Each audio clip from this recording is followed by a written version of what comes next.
اللهم صل على محمد وآل محمد.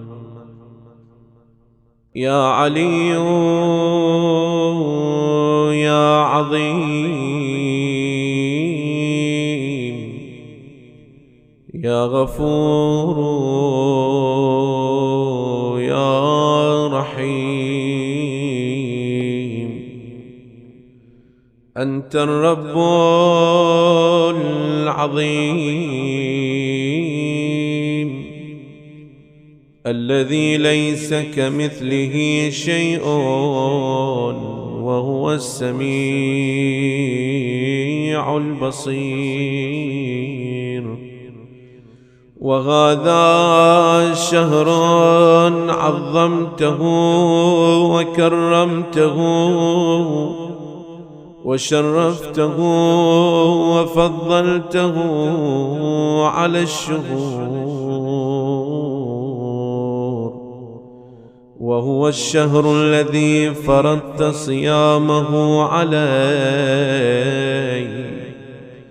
وهو شهر رمضان الذي أنزلت فيه القرآن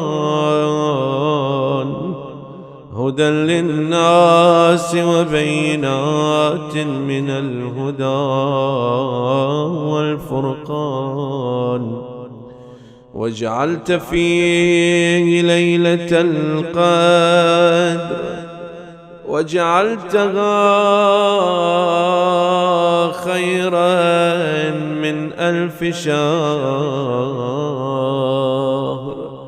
فيا ذا المن ولا يمن عليك،